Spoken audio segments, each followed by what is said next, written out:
I'm Tim Cordula, CDL administrator and instructor with Karl CDL Training School. Most of you know who I am. This is our spring 2021 safety meeting. We've got a lot of information to cover, so we're going to go ahead and get right into it. We're going to be covering everything from nuclear verdicts to CVSA road check, hours of service, all the hours of service, defensive driving, collision mitigation on the new trucks, understanding the CSA score, diesel prices, tolls, trailer inspections, workflow, and other ELD issues.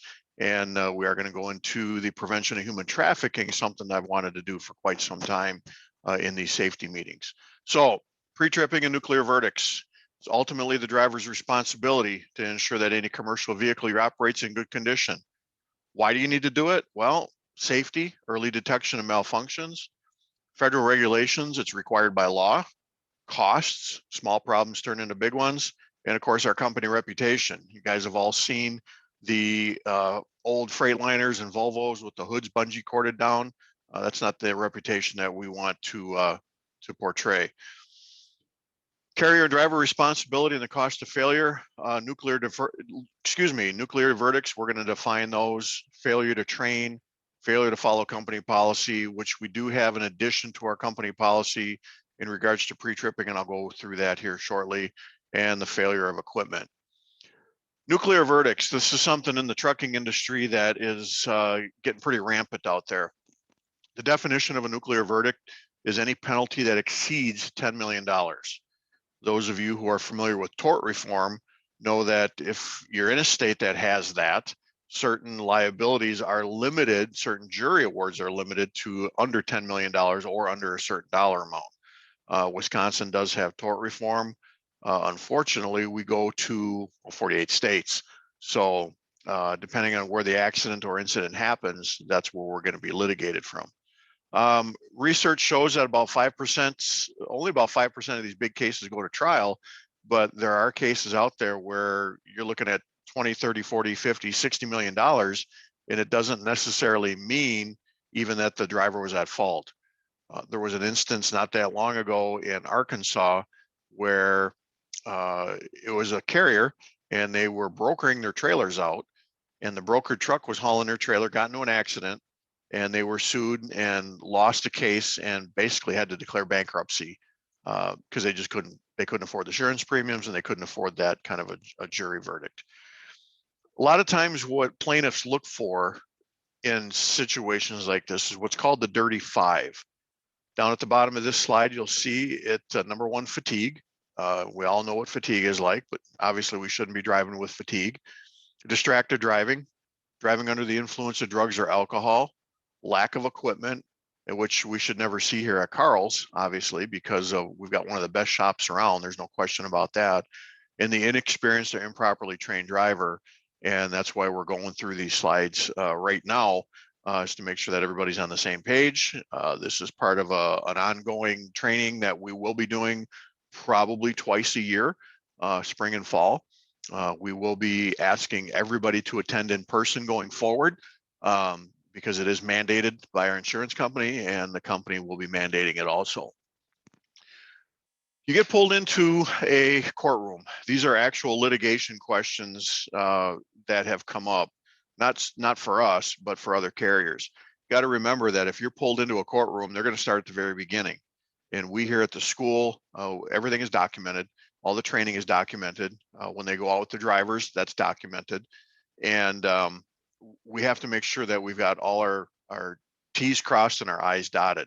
So you get into a situation where an attorney starts to, question you. These are some of the questions that they're going to have, and it's not always with, there could be, there's obviously going to be a lot more questions than just this. Okay, so one of the first ones they're going to ask: was a pre-trip actually done? Did you do it? What did you inspect as part of your inspection? I taught a remedial training class, actually a refresher class, to another company here not that long ago, and I posed that same question, and I got one answer out there, and the person said, I'm inspecting the truck. Well, you tell that to an attorney, and trust me, his smile's going to start growing on his face because he knows he's got you, okay?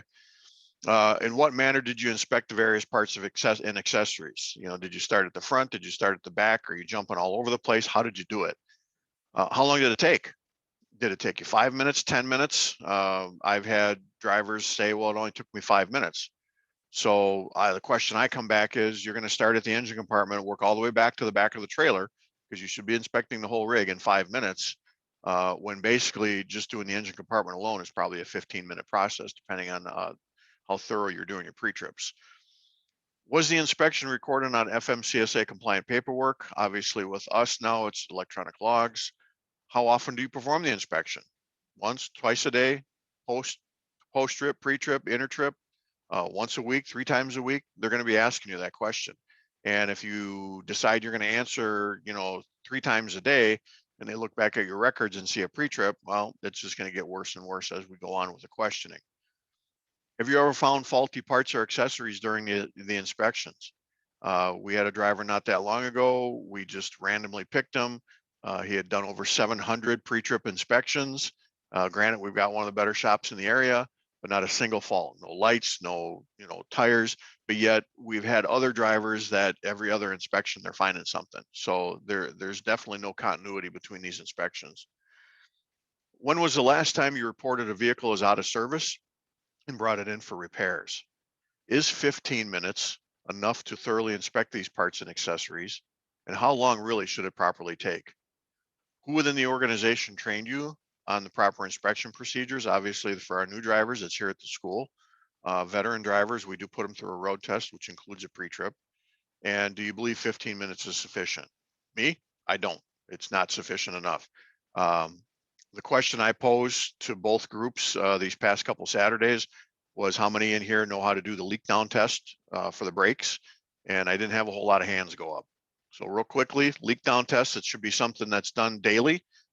We had a situation here at the school where we did the leak down test, and when they did the apply portion of that leak down test, they blew a brake chamber, and that's what that's designed for. So basically what we're going to do is we're going to put the truck in gear, shut it off, turn it back on so we can light up the gauges, and push both buttons in, both brake buttons in, and we're just going to listen. And we're listening for any kind of an air leak. Should be no more than 3 PSI in 60 seconds. Once that's done, you should move on to the apply. You're going to put your foot on the brake pedal, on the service brake pedal, and you're going to hold that for a minute or thereabouts. There should be no more than 4 PSI air loss in 60 seconds. After that's done, we need to make sure our air warning lights or alarms are going off. So you're going to pump that brake pedal down to about 60 pounds, and you should have a light or an alarm go off. If you don't, it's an alarm malfunction. The final step to the leak down test is you're going to continue to pump till you get between 20 and 40 pounds, at which time both buttons should pop out. Not just the tractor button, the trailer air supply button also. If this does not happen, that truck is not to be driven, because it's not activating the spring brakes. So you lose air pressure and you're going down the road, not only are you not going to have spring brakes, you're not going to have service brakes either. So very, very, very important that that leak down test is done. Some costs involved in not doing a pre-trip. Just a simple airline with abrasion, bumps or cuts or chafed that could have been caught in a pre-trip. If you're sitting at a truck stop, about 191 bucks. Having it done from a roadside repair, probably $400 to $500, with only about $100 of that in parts. The rest is all labor and transport costs, plus the risk of an inspection being put out of service, or worse yet, an accident. Okay, so this stuff's got to be done. Pre-trip's got to be done. This is just an example, simple airline, but what about tires, belts, idler, pulleys, lines, hoses, failing to check fluid levels, coolant, oil, the list goes on. And we just, like I said, we just talked about the brake test. Before we move on to CVSA, one of the new policies that we have here at Karl's is your pre-trip inspection and your post-trip inspection you will be required to take pictures using the ELD. When you go into your DVIR, there is a section where you can take pictures of everything. Okay, tractor, trailer, front, back, and sides need to be taken. When you hit submit, it automatically goes to the cloud. This is to protect you, and it's to protect us, and it's trying to figure out where we're getting these damages from, okay? So going forward, the minute you get done reading this and going through this meeting, you will be taking pictures on all your pre and post trips of everything you do. If you have any questions at all regarding that, please contact Kenny, Jessica, or Jeff upstairs, and they can walk you through it. But it is important that it's done properly. Keep in mind that the ELD does not have a flash on it. So at night, you're going to have to use a flashlight. We should all have those in the truck. And we just got to make sure we light everything up so we can see it. Question came up, well, what if the trailer is too tight and I can't get alongside of it? Go ahead and pull it out first. Some drivers asked if they can use the app on their phone because they have a flashlight on there. The answer to that is yes. But make sure you are logged out of the ELD, that you are not signed into both the app and the ELD, because they'll conflict with each other. Here again, if you have any questions, please contact Kenny, Jessica, or Jeff upstairs. CVSA Road Check this year is a month early. They're running May 4th through the 6th, and they're concentrating on hours of service and lighting, but that does not necessarily mean that they're not going to be checking other things. Okay, we all know that CVSA Road Check is just a part of a safety blitz for commercial vehicles. We want to make sure that we have all our ducks in a row. If you have any issues or you think you may have any issues before that week, make sure you get with the shop so they can get that taken care of. Okay, this is a long one. This one we're going to take some time on simply because we've got so much to cover with hours of service. Okay, personal conveyance. This has been an issue. Some of you out there have had your personal conveyance taken away. This is one of those situations that it's up for legal interpretation by law enforcement. My feeling on personal conveyance is it should only be used for that reason, and that's for personal use, period. We have really tweaked this policy. So here again, if you have any final questions, please get a hold of Kenny and or Jessica upstairs. We're committed to full compliance with the hours of service, as well as many of the other regulations that are out there. So just real briefly, let's talk about this. Driver may record time operating a CMV for personal conveyance for personal reasons as off duty only when the driver is relieved from work and all responsibility for performing work, by Karl's Transport. The CMV may be used for personal conveyance even if it is loaded or laden, since the load is not being transported for the benefit of Karl's Transport. Okay. At the time, PC does not reduce the driver for Karl or the risk responsibility to operate the CMV safely. So keep that in mind. That doesn't keep you from getting any kind of lawsuit or inspections or anything like that. Okay. So briefly, driver may use PC for 25 miles or the equivalent of 30 minutes. Commuting between the driver's terminal and his or her residence, between trailer drop lots and the driver's residence. In these scenarios, the commuting distance combined with the release from work and start to work times must allow the driver enough time to obtain the required restorative rest as to ensure that the driver is not fatigued. Time spent traveling to a nearby reasonable safe location to obtain rest after loading or unloading, regardless of whether the driver has exhausted his or her hours. The time spent under the PC must allow the driver adequate rest. Okay, so basically, yes, if you get to a shipper receiver, you're out of hours, you can PC to the next safe place. Now, that might mean driving 20 miles to the south. Okay, it might mean going backwards. We had a situation not that long ago, a driver drove 67 miles to find a place to stop by continuing forward, and he was ticketed, and we lost that simply because there was a truck stop 20 miles to the south where that person should have gone. So it's up for interpretation.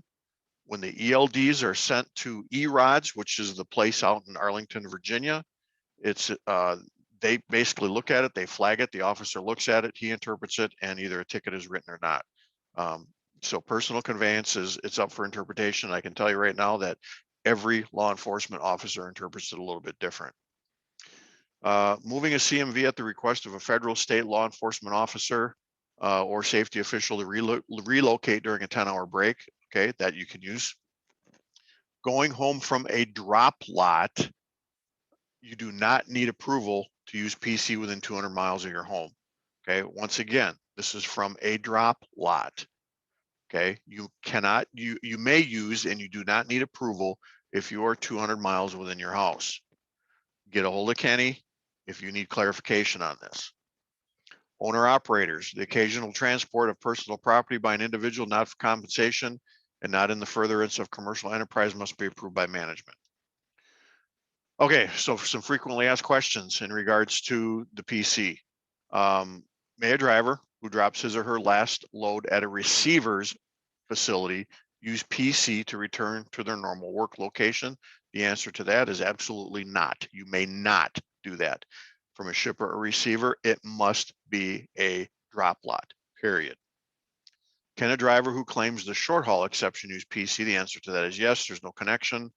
How is personal conveyance time calculated in the hours of service? It's off duty.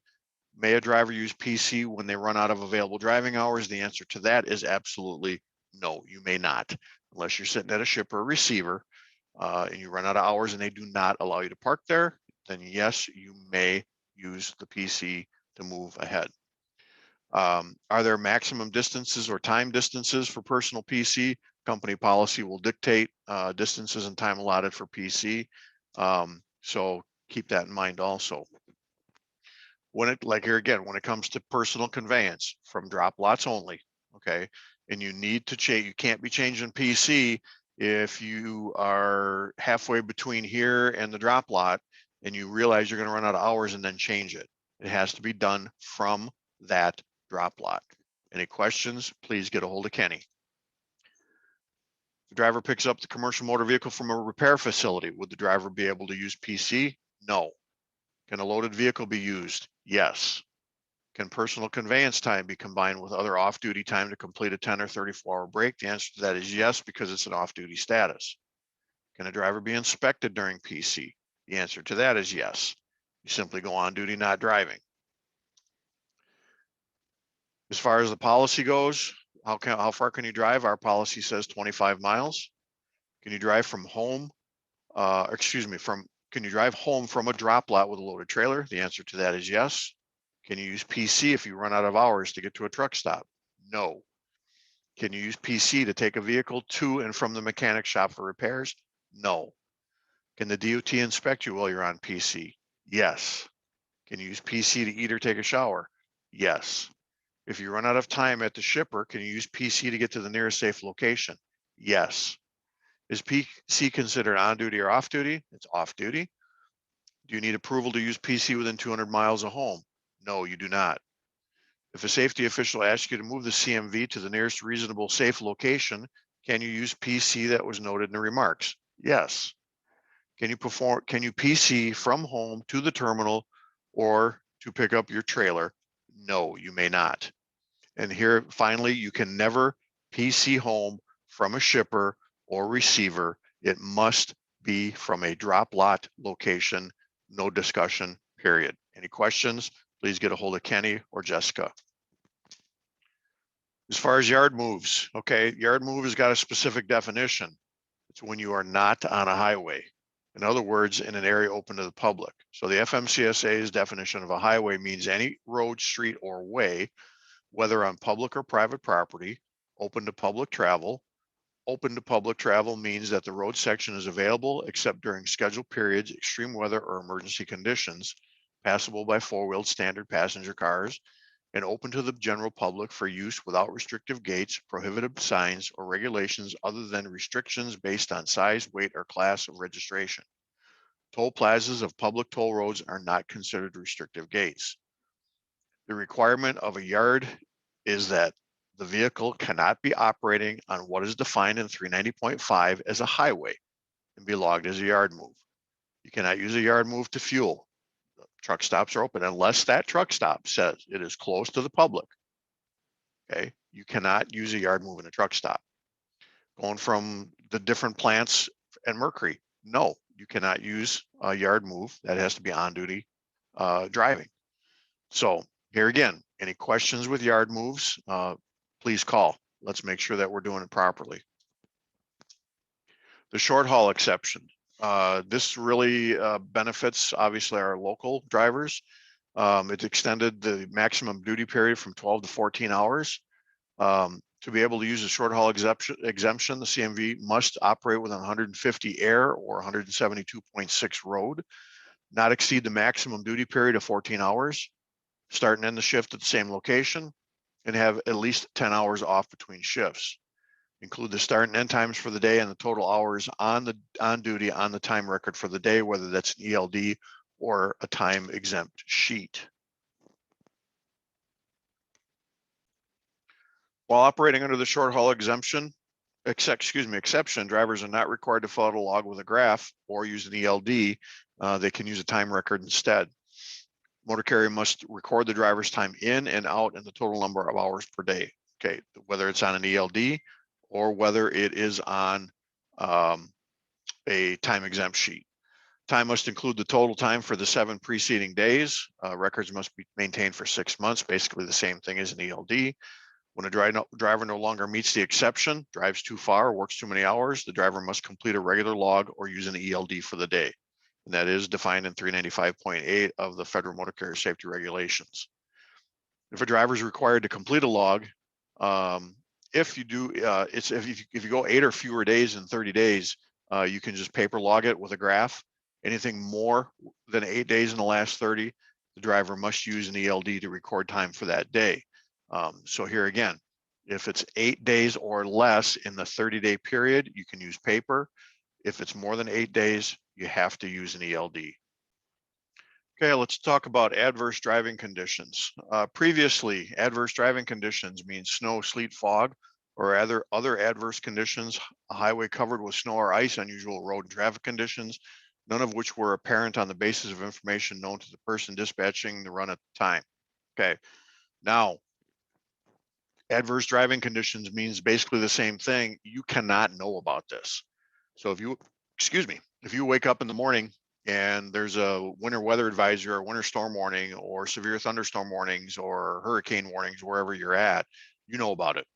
So if you're driving along and things start to slow down and things start to get nasty, you cannot use that adverse driving condition because you knew about it. Okay. Major freeway closures because of accidents, rock slides, any kind of weather event that spurred and you did not know about it, that can be used as adverse conditions. A driver immediately prior to beginning the duty day or immediately before beginning of driving after qualified rest break or sleeper berth, or motor carrier immediately prior to or dispatching the driver cannot know what's going on. Okay. The other absolute prerequisite for adverse driving conditions for any such claim must be that the trip involved is which one that could have normally and reasonably have been completed without a violation, and that the unforeseen event occurred after the driver began the trip. So if you're going from point A to point B, you can use that adverse driving conditions as long as you could have got to point B. You cannot extend your distance traveled by using the adverse condition. You can extend the time, but not the distance. Let's see, our final rule, we talked about this. It also, here's the other thing with adverse driving conditions. It used to be, it would just extend the drive time, and now it's extending both the drive and the shift time. So you now have 13 hours of 13 hours drive time and 16 hours of shift time, as opposed to the 13 hours of drive time and the 14 hours of shift time, which was how the previous rule was written. Make sure you document this on the ELD. Mile marker, highway, city and state, county, what the incident was. Did you detour? Did you not detour?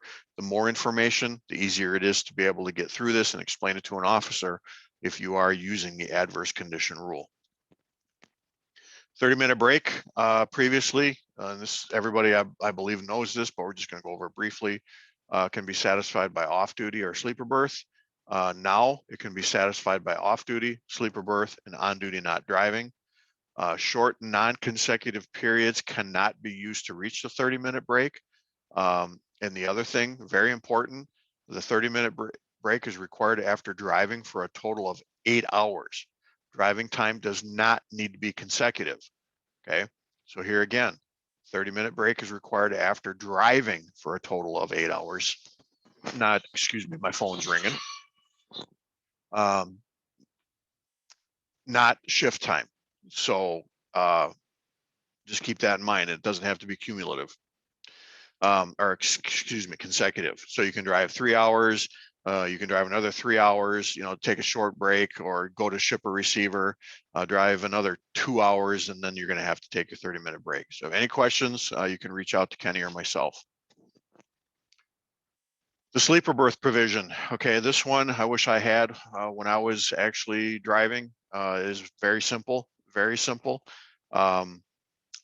Any one off-duty period, whether in or out of the sleeper, has to be at least 2 hours. Now you can use either an 8-2 or a 7-3. The other involves at least 7 hours consecutive in the sleeper. Okay, so the longer of the two breaks has to be in the sleeper. What it does pause your 14-hour clock. So once you take that first break, that 2-hour break or the sleeper break, whatever drive time you have remaining, you have left and you can use. Once you take the second break to satisfy the split sleeper provision, you'll regain your 14 for the next day. This is definitely a tool to use. It's definitely worth using, and I would strongly recommend using it, especially if you're getting stuck at a ship or a receiver for more than 2 hours. I would definitely think about using the split sleeper. So in this case here, the driver, let's assume the driver starts day one having just completed 10 hours off. Okay, none of the two break periods count against the driver's 14-hour window. So we drive for 6 hours. Driver takes 3 hours off duty, pauses the 14-hour clock, goes on duty for 2 hours, drives the remaining 5 they have left, takes the remaining required 7 hours in the sleeper, and will be ready to go at midnight. Okay, so actually in this case it would be 8 hours. That's a typo on the slide, so it would be a 2 and 8, not a 7 and 2. If you're going to use the 7, it's going to have to be combined with a 3. If you're going to use the 8, it has to be combined with a 2. So either 2 and 8 or 3 and 7. Use it. The ELD will calculate, or should calculate. I know there are issues with the ELD. So it's going to look like you're in violation, but it will recalculate at the end. The other thing that Kenny was explaining was that you absolutely had to have 10 hours off in the sleeper prior to this, and that's a Samsara issue. So we're trying to get those things ironed out as we speak. Okay, hours of service, we pretty much covered that. Here again, what I'd like to do, if you have any questions, please contact myself or Kenny, and we'd be more than happy to go over any of those hours of service issues with you. This meeting was recorded. The actual meetings were recorded, but it went almost 4 hours, 4.5 hours. And what I'm trying to do here is just condense it. So that's why I'm saying if you have any questions, please reach out and we can get those questions answered. So what I want to go into here shortly is some defensive driving. Okay, so some defensive driving I want to talk about. These are actual dash cam. This is dash cam footage out of our trucks. And there's a lot of things that we look at when it comes to this dash cam. I think these dash cams are one of the best things that we've done in this company, because it's really created a tool for coaching and trying to get drivers back on the right track if they've kind of fallen off that track. So the Samsara device does trigger harsh events. It triggers a harsh brake and it triggers a harsh turn. It'll detect speed reductions of 8 miles per hour or more in a second. In this case, what I'd like you to look at is not only the speed up in the upper right-hand corner, but there's a reflection in kind of the mid to upper right in the windshield. And you're going to see some pretty rapid hand movement, which tells me that this driver was probably distracted. So we'll move on with this one and you'll see what I'm talking about.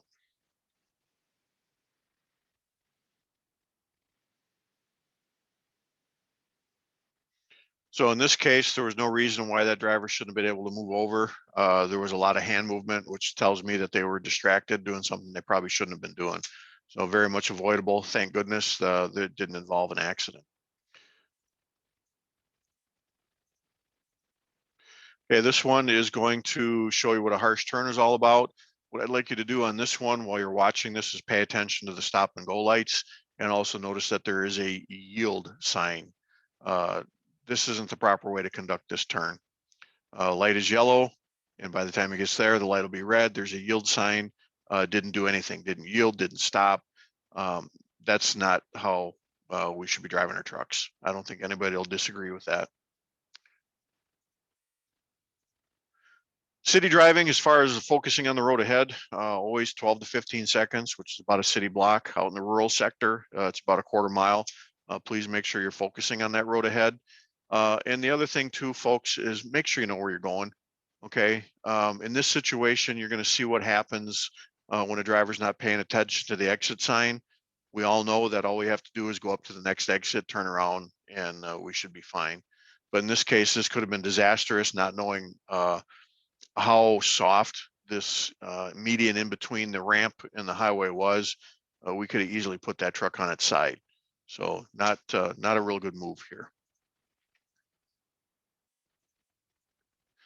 Okay, as far as our following distance, this one kind of surprised me a little bit. There was a lot of drivers that did not know proper following distance. Do I understand that this can't always happen? Absolutely. I drove through Chicago. I drove out east, so I know that these following distances are very tough. 1 second for every 10 feet of vehicle under 40, at least a second going over 40 or in any adverse conditions. So at 55 to 65 to 70, you should have at least 8 to 10 seconds following distance between you and the vehicle ahead of you. If you don't, back off. Here again, I understand in Chicago, it's a tough one. And I agree, folks. It's not, we can't always maintain this distance. 8 to 10 seconds is a long ways, but we need to do what we can to create a little bit more of a cushion. Obviously, in this video, we're not even, I don't even think we're a second. If you try to count the stripes, you can see, and you'll also see that the front of this truck shakes pretty hard once Dollar General hits his brakes. In this case, if this truck would have had collision mitigation in it, it would have set off the brakes. There's no question about it. Space to the sides, make sure you're watching your vehicles to the side. Now, I will give the driver the benefit of the doubt on this one, simply because the turn signal located on this car is way down in the lower right-hand corner of the vehicle. You're not normally looking down there, but here's what I will say. If the driver, or excuse me, if you have a car that's just hanging out alongside you, especially on a road where there's multiple exits, I would assume that there's probably something wrong. The disturbing part of this video is once this turn signal came on, the speed went up. So, and you'll see that here as I play the video. So the turn signal comes on right here and the speed increased by 2 miles an hour. That doesn't make us look very good when we do things like that. So let's just be careful. If you've got somebody alongside you, back off, let them in, create a distance, and we'll be good. Work in emergency zones, driving safety, lane width reductions, severe alignment changes, workers exposed to high-speed traffic, emergency vehicles. Breaking traffic laws in work zones or emergency zones means very harsh fines, and in some cases, a loss of driving privileges. Could be prison time. It could be a variety of things that that can happen there. So let's please make sure. Let's make sure that in driving in work zones, safety zones that we're using the move over law, you're going to see in this situation that we have a law enforcement vehicle on the right shoulder. The vehicle continues to move at about 68 to 70 miles an hour. And as we get closer, you'll see this poor guy in the Jeep saw us coming, and obviously that law enforcement officer was there for a reason. So let's please make sure that we're watching what we're doing in our work zones. Recognizing some hazards, pedestrians and cyclists, emergency areas, conflicts, obstructions, merging, intersections, bicyclists. This video I'm going to show you, this is in Tomahawk. This is the 86th and Somo Avenue intersection on the way to Tomahawk Rail, or if you take a left, you're going to end up going towards the mill. If you look at the Highway 86 sign on the corner, you're going to see two kids on bicycles. I'm just going to play the video and you'll see what happens here.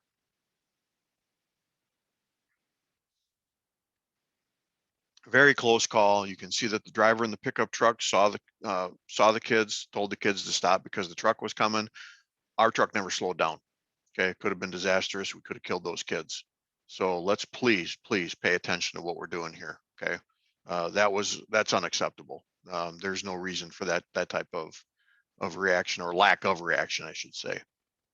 This one here, I think we're trying to beat the lights. We already have yellow lights here. Okay, all the way across. We've got basically 3 cars ahead of us in the intersection. Here's the white line you can see in front of us. And this driver obviously wants to get where he's going a little bit quicker. So we're gonna basically make the poor person in that van panic. And that, again, totally unacceptable. There's no reason for that.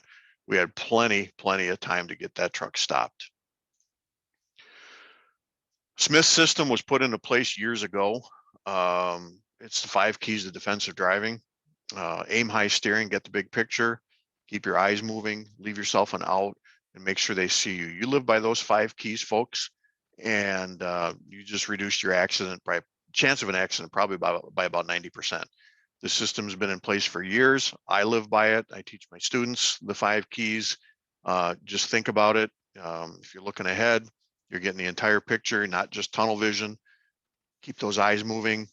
Make sure you leave yourself an out, and that includes that stoplights and stop signs, making sure you're leaving a gap so you can get out, and obviously make sure that they see you. Okay, we have got some new tractors here at the fleet, and obviously some of you know that they have the collision mitigation system on them. I'm a firm believer in these systems. I think they do wonders, but they absolutely, positively do not replace the need for a skilled, alert professional driver. You got to be able to react in a timely and appropriate manner using safe driving practices. So I'm just going to briefly cover the Bendix Fusion mitigation system on the new Kenworths. So if you are driving one of these, it is definitely a plus and a tool that should be not used, but know that you have it to back you up in case of a problem. Biggest thing to remember, there are manuals in these trucks, and you should read them. And I'll be honest with you, you should read them cover to cover so you understand these mitigation systems. The Fusion system only reacts to vehicles that are stationary or moving in the same direction. Okay, it does not respond to side moving traffic or oncoming traffic. The system is not going to slow your vehicle or provide an alert as you approach these vehicles in these circumstances. Okay. When it does need to intervene, it works in conjunction with the full stability system to engage the brakes. So don't ever rely on this thing, because you're going to get way too close. The mitigation system is going to kick in with full braking power when you're only about 3 seconds behind the vehicle. So basically what it is, it's to cover distracted driving and anything like that. It's going to keep you from that rear end collision, or at least mitigate it or reduce it. So don't rely on it solely as your tool to stop an accident. It's got active cruise with braking. When normal cruise control is on and is set as confirmed by the cruise control icon on the dash, the active cruise with braking becomes available. So basically what it's going to do, it's going to, as soon as it comes up on a vehicle, it's going to slow your vehicle down to the speed of the vehicle in front of you. So, and it'll keep that way. It'll bring you to a complete stop if that vehicle comes to a complete stop also. Impact alert and autonomous emergency braking. It's the most severe warning and action that the Bendix Fusion system can make. It's available at low speeds and high speeds. The alert indicates that a collision with a detected forward vehicle is likely, and you should take immediate action to prevent a potential, avoid, or lessen the severity of the collision. If you do not address it, the Fusion system may automatically apply up to full foundation brakes to help mitigate or lessen its severity. This is the newest version of Bendix and can decelerate the vehicle by up to 50 miles an hour when encountering a potential crash situation on a moving or stationary forward vehicle. When activated, you'll be notified by an audible and visual indication on the dash. And trust me, I tested this thing and it works. We had the shop truck in front of us. Casey was in the passenger seat, I was driving, and we asked the shop truck to apply its brakes firmly. And I did not take my foot off the accelerator, and we got within just feet of colliding with the rear of the vehicle, and the tractor put on its full braking power and stopped the vehicle. So just make sure that if you are using this, you don't want to get into that situation. Use your skill to mitigate. Every one of these drivers, every one of our drivers in this fleet has got the skill to avoid these collisions. Stationary vehicle braking, when a potential collision with a large stationary metallic object in your lane of travel is detected, the system will sound an alert up to 3.5 seconds before impact. If you don't take action to address, the Bendix Fusion system will engage the full foundation brakes. Okay. Multi-lane autonomous braking. The multi-lane braking is if you are heading towards a vehicle and moving in the same direction in your lane, and you move over and either that vehicle or another vehicle is in that lane, it will detect that and also apply the foundation brakes immediately.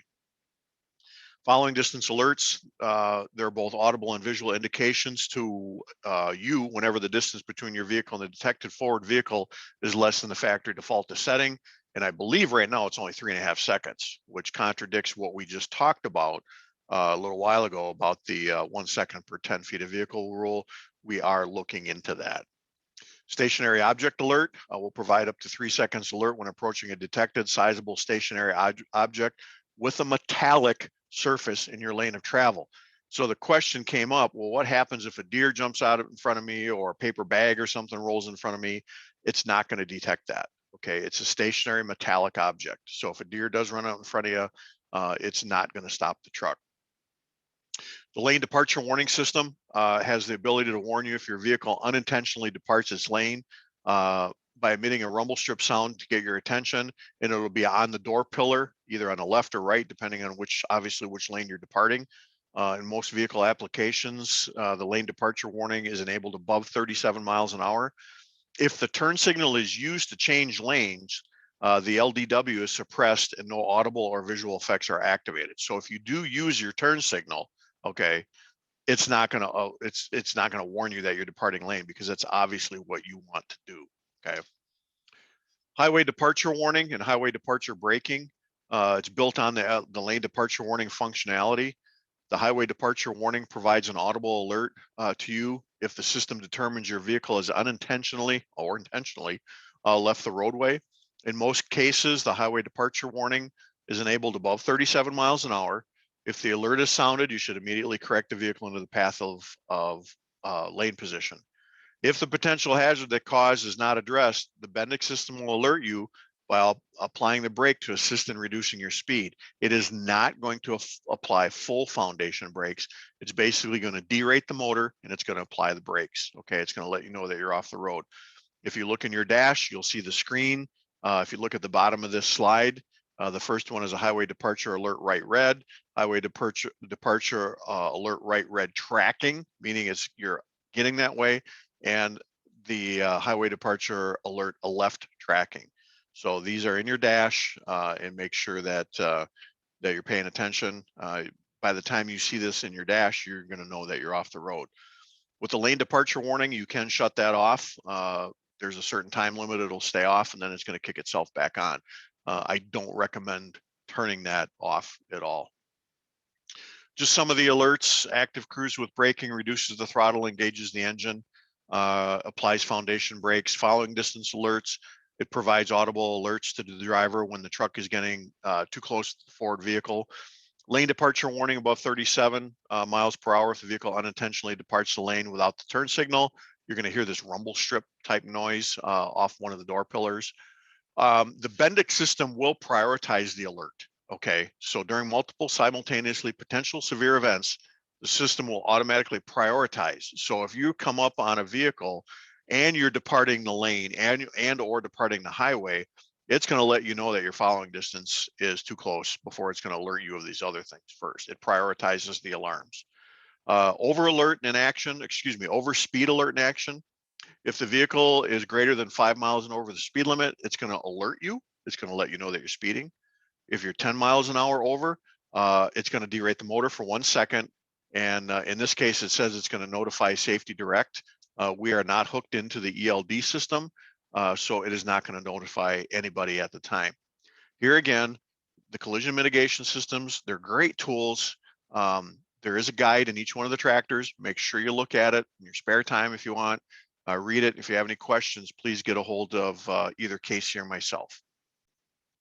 Okay, let's talk a little bit about our CSA rating. CSA, compliance, safety, and accountability, is the way the FMCSA measures our safety rating as a fleet and how it works. Okay, our company safety data appears in the FMCSA safety measurement system. The FMCSA updates the SMS once a month with data from roadside inspections, including driver and vehicle violations, crash reports from the last 2 years, and investigation results.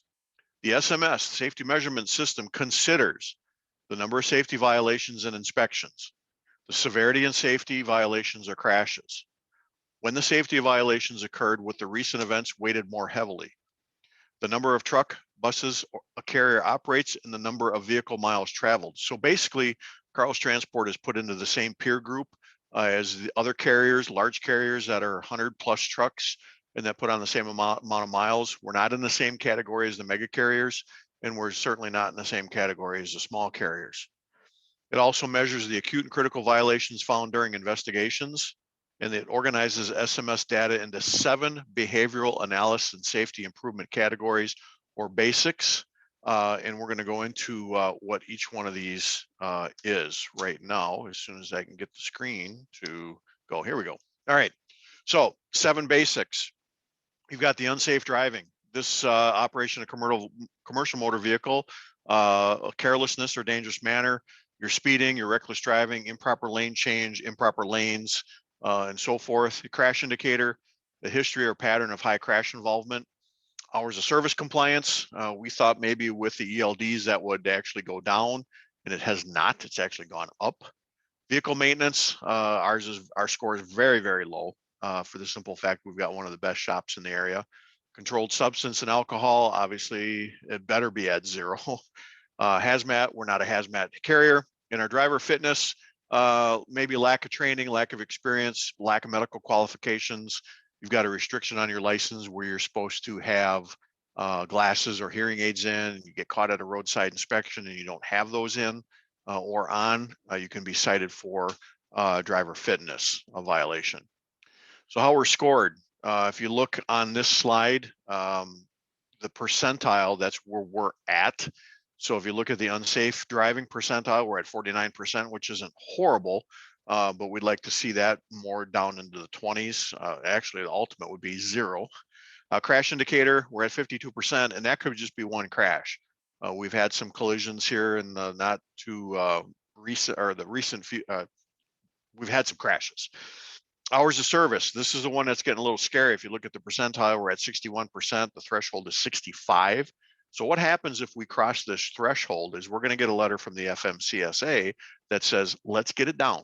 Okay, we need to get it down. If we don't, then they're going to intervene in one form or the other. It could be an audit, it could be some suggestions.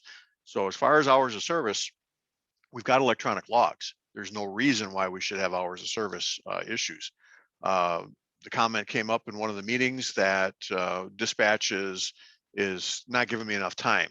I drove for Karl's for 5.5 years before I went upstairs, and I didn't have that issue, and I don't see that issue. So if you don't have time, let's work with dispatch. We've got one of the best dispatch crews we've ever had in the 11 years I've been here.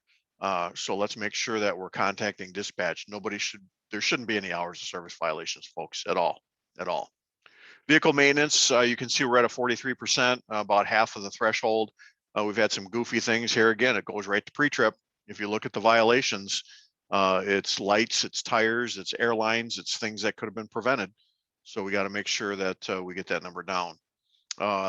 Alcohol, controlled substances is at a 0. We don't haul hazmat, and our driver fitness is fantastic. It's at a 0. This is just our score as of what this does now is they add all these basics together and it comes up with our cumulative score.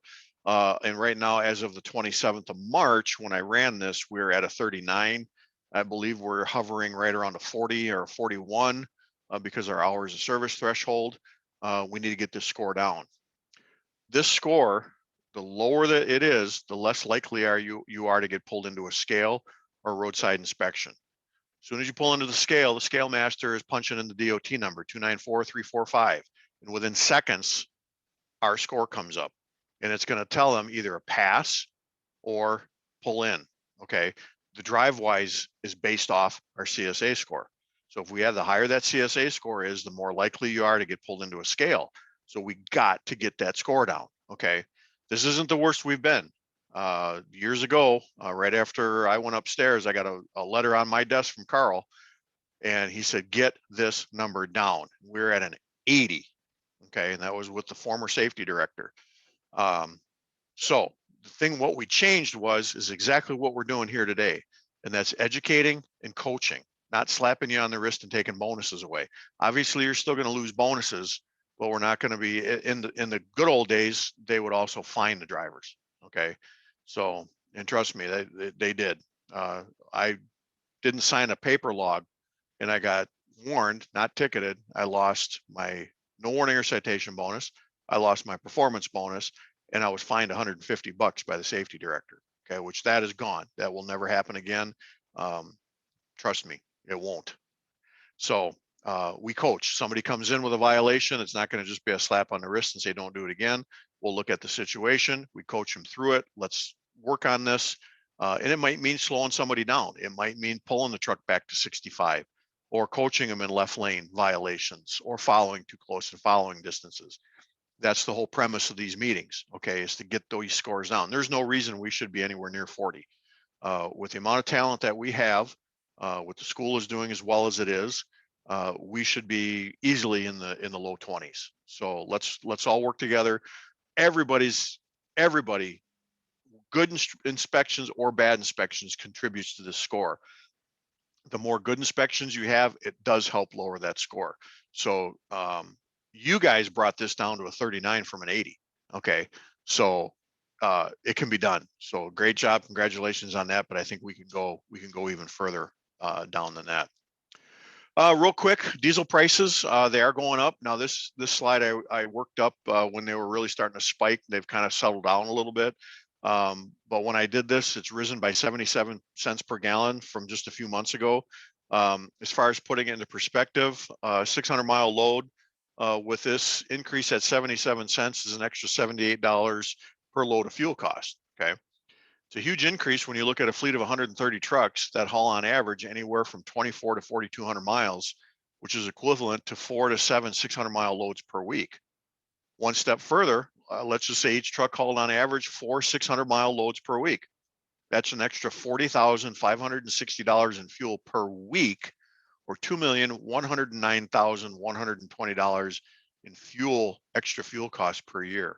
Okay, so some key points as far as keeping our fuel mileage up and keeping our requirement for fuel down. Keep the speeds down. Okay, if it's 65, let's do 65.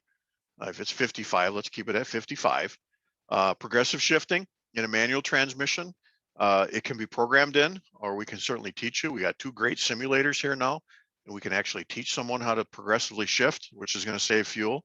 The automatics pretty much take care of that. Those of you driving automatics are seeing phenomenal fuel mileages right now. No idling. With our trucks, the oldest truck in the fleet we're going to have now is a 2019. We have the majority of them, which now have APUs on them. There shouldn't be any reason to be idling our trucks.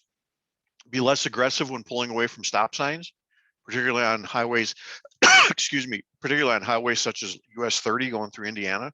Let's not be drag racing, the other drivers. Let's just get behind there, progressively shift, and go from stoplight to stoplight. Same with 41 on the northern part of Illinois. Watch where your trailer tandems are set. Obviously, the closer you get them to the skirts, the better the fuel economy is going to be. That's what the skirts are for.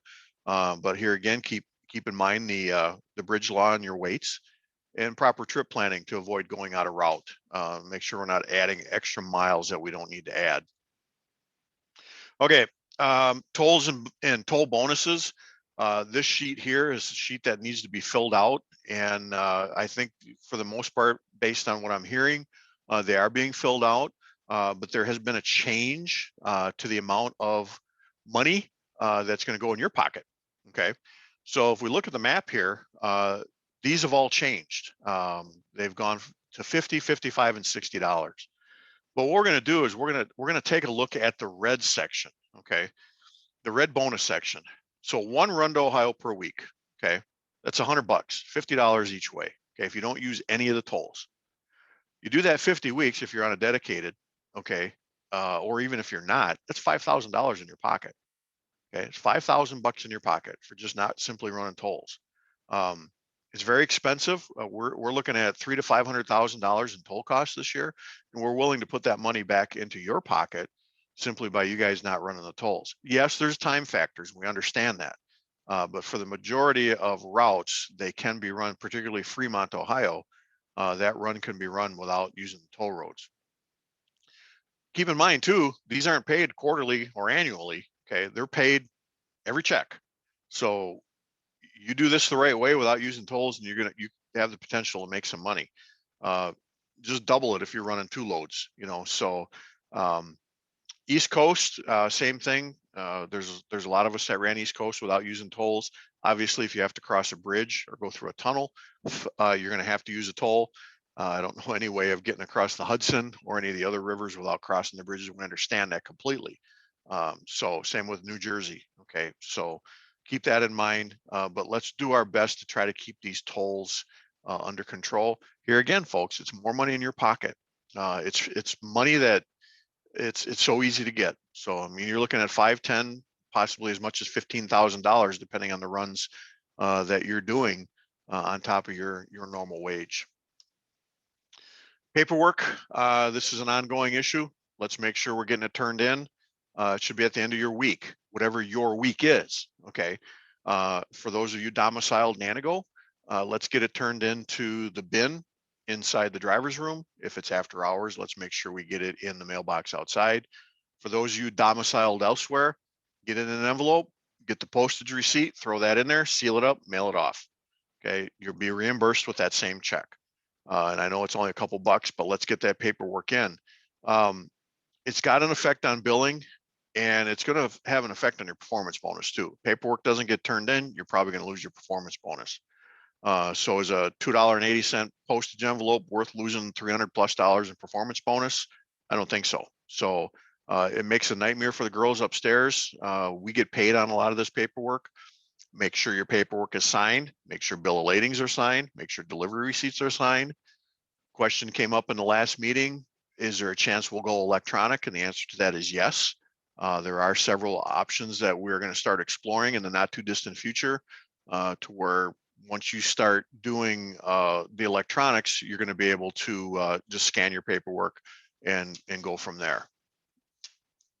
So moving on, we're going to talk about workflow and some of the issues that we have in workflow. Okay, some the biggest workflow issues we're having is on the departure side. It's not so much arriving. Obviously, it should manually arrive you. The biggest thing that we're having is departure issues. Okay, so when you finally do get to that screen, once you pull up the location and you're there, it arrives you. It's going to tell you all the information you need. Make sure you are departing. Make sure you are departing the shipper. Okay, this is the biggest thing. It's the departing the shipper and entering the proper information. Okay, so once the depart shipper is selected, it's going to tell you what needs to be filled in. Did you drop the trailer? Yes or no? Okay, that has to be answered. Obviously, if you look at this screen, you're going to see that we've got check marks here, and the drop the trailer one's not checked. It's required. Okay, if you need to enter a trailer number, that trailer number needs to be preceded by the letter A. Okay, it has to be. There's no question. It has to be done.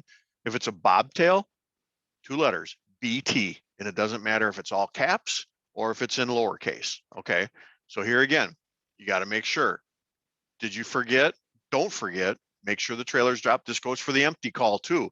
So once you get to the receiver and you have to do the empty call, you have to be done. It has to be done. So look for this on the e-log, or excuse me, on the workflow, and make sure you have that information filled in. Okay, trailer number got to be with the letter A, and as far as bobtail, it's got to be BT, nothing else. If you have any questions on anything, or if you're having issues with arrivals, you got to remember, this thing is not going to depart you automatically. You have got to depart the shipper. You have got to do your empty calls. This is what's driving dispatch nuts right now. So if you have any questions regarding workflow, please get a hold of Steph right away. That's Steph Cundiff, not Steph Stager. Okay, so get a hold of Steph, and I could certainly, and Kenny can certainly walk you through it too. So please, it's one thing that can make everybody's job easier is if we're just making sure we're adding this information correctly. Okay, this just basically tells you once the empty call is done, it should tell you that you've got 3 of 3 completed, your current location, your shipper, your receiver. If it doesn't, but you have completed the depart, shipper, and empty call, don't worry about it. It's the system that hasn't caught up yet. So if you know you've departed the shipper, you know you've done the empty call, but it doesn't tell you that 3 or 3 are completed, don't worry about it. Okay, it will catch up. So just make sure you're aware of that. Just a few things I want to talk about. For those of you who don't know, I serve on 2 legislative committees. One of them is the Wisconsin Motor Carrier Association, and the other is the commercial, which I chair, and the other one is the Commercial Vehicle Training Association, which I'm a member of, or we are a member of, and I serve on that legislating committee also. We're responsible for, getting the word out and possibly even doing some lobbying to the state and federal governments in regards to upcoming rules and regulations. The hours of service regulation that came out, okay, the new one, that was based on driver listening sessions and drivers going on to regulations.gov and commenting. If you want to make a difference, your one voice will. Okay, we here at Karl's Transport, we lobbied the state government to, or excuse me, I should say Wisconsin Motor Carrier Association, CVTA, we lobbied the state government to make it mandatory that all CDL schools teach the prevention of human trafficking, which we do. That's going to be coming up here shortly. But it's very important that you get, make your word known because it does make a difference. Some things coming up legislative wise, possible changes to CSA. It may have fewer basics. We talked about those 7 basics. The under 21 driver initiative, Drive Safe Act, where it would allow 18, 19, and 20-year-olds to drive interstate, okay, as opposed to just intrastate. Right now, we can't hire anybody like that because even our local guys, all right, have to be interstate qualified. It's based on the definition of inter and intrastate. It's not just crossing state lines as a driver, it's the freight that crosses, okay? The federal truck parking bill, very important. It's HR 6104. It could allocate $755 million to the states to create more truck parking. I think we all need this. We all need to know about it. You can go to regulations.gov, simply type in HR 6104, and you can make a comment on it, how important it is that we have more truck parking. There's a new one that just came out, HR 5145 and S 2858. These were both authored and co-authored by a federal, we've got Representative Gallagher and U.S. Senator Baldwin. This is the Promoting Women in Trucking Workforce Act, and we're proponents of this. We far exceed the national average with women drivers. Most of our dispatchers are women. Our safety and sales department are staffed by women, and obviously Jill, our queen, is a woman. She's also co-owner and vice president of the company. So we're definitely in support of this. It would require the FMCSA to establish an advisory board focused on creating opportunities for women in the trucking industry. And to be honest with you, Karl's Transport is a leader in this particular sector. The diversity that we have in this company is phenomenal, and we're becoming very well known for that. So contact your U.S. representative or senator to get their sponsorship on that particular bill. Senate.gov or House.gov, and just look up by the state. Very important. And like I said, go to regulations.gov, and you can comment on any of these upcoming bills. Okay, human trafficking awareness. We teach this in our school, along with every single other CDL school in the state of Wisconsin. Unfortunately, there's about 42 other states that yet have not made it mandatory for this to be taught. Human trafficking is a very serious issue. I'm going to play a video here in a minute in regards to Truckers Against Trafficking, what they teach. And it's basically a lot what I teach in our school. You got to remember the millions of eyes we have out there in this industry and where we go and what we do. So what I'm going to do is I'm going to play this video. It's about 26 minutes long. And I would like you to watch it, and then I'll discuss a little bit about it when we're done. So um, let's keep going forward.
Okay, so let me get figure out how to advance my screen here, and we'll continue on.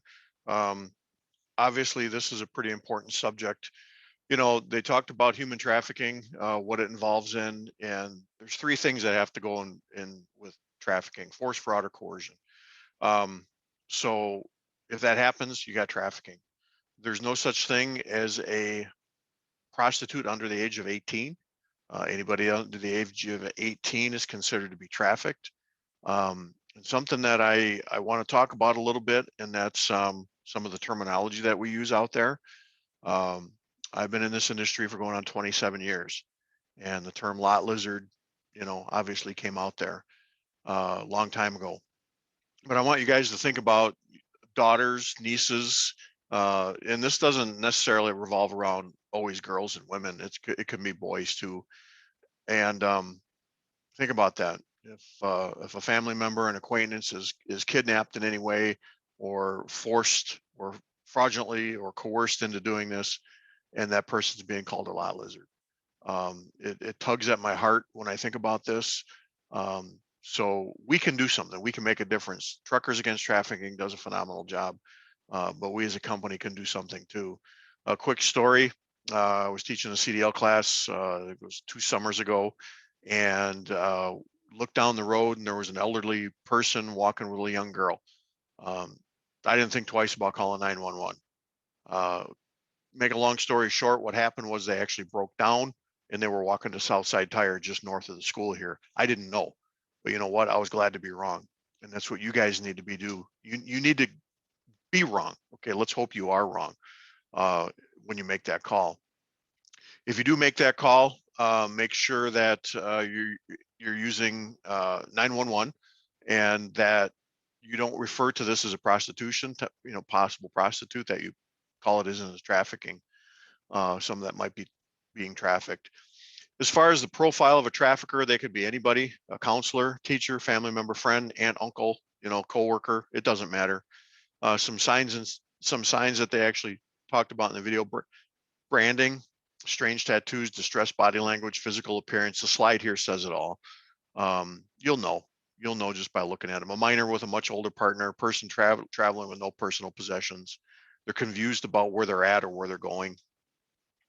Uh, Look for out of place vehicles. We're seeing more and more of this, just because it's hard for folks to find a place to park. But look for RVs, Cadillacs, SUVs, Lincolns, expensive vehicles parked in truck stops, out of place. Um, this occurs everywhere, you guys. Truck stops, service stations, massage parlors, hotels, motels, restaurants, strip clubs, bus stations, all over the place. Um, if you are going to contact, like I said, make sure you're talking about a possible trafficking victim and not a prostitute. And they call 911. Don't worry about these other 800 lines. Don't worry about texting. 911, give them your location. Do not invite that person into your truck. That can create a whole nother scenario that might be very uncomfortable. So call as soon as you can, report it as a trafficking victim. Some penalties on a federal level. There's no statute of limitations on human trafficking. Some states do. I don't think it's right. I don't think there should be a statute of limitations on trafficking. In Wisconsin, for children, there is no statute of limitations. Prison time can be 3 years to life without parole. I think we can take the 3 years out of there and just put them away for the rest of their lives until they're dead. Okay, that's my personal opinion, and I'm sorry, but anybody who does this to another human being, in my opinion, doesn't deserve life. And I think everybody will agree with that. CDL holder convicted of trafficking of any sort will lose their CDL for life, period. Okay, I don't think I need to dwell on that anymore. This was a very disturbing article that I read when the pandemic started last year, and I'm going to just go right down to the red part. The FBI Child Exploitation and Human Trafficking Task Force in New York is currently working on a number of cases in which victims trafficked for sex were advertised as being virus-free or willing to wear masks and gloves. What kind of a sick person advertises something like that? Okay, what kind of sick person says, you know what, you can be rent-free as long as you go out and sell yourself? Okay, so everybody has their own opinions on this. I have mine. I try not to get personal with this, but this is an epidemic. The slide I showed earlier, It happens in all 72 counties in the state of Wisconsin. And it basically happens in every single county and every single state in this country. Okay, so we can put a stop to it. And I think we have the opportunity to do that. Some language to pay attention to, some words not to use: prostitute, John, lizards, lot lizard, excuse me, rescue. Some terms you could use: prostituted person, a survivor, overcomer, buyer, victim, recovered. Unless you're speaking about a specific victim or survivor where you know the gender and age, please keep the language gender neutral, ageless, and indicative that something was done to the victim. They aren't what has been done to them. They aren't prostitutes. They've been prostituted. There's no such thing as a child prostitute or a teen prostitute. I talked about this a minute ago. Anyone under the age of 18 being sold commercial sex is a victim of sex trafficking. A lot of different things you can do here. Take a look at this slide. We're doing them already by conducting it in our CDL school and also by conducting these meetings. We've got 8 states where it's required that all CDL schools teach this. We're proud to be part of getting this into Wisconsin.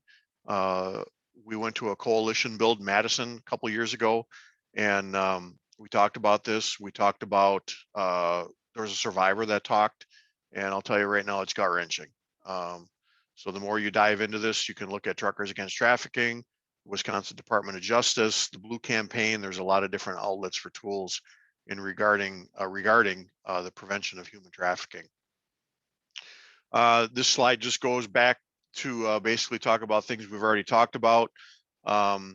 This is an older slide, but over 2,400 calls, I think it's over 3,000 now, have been made into the National Human Trafficking Hotline.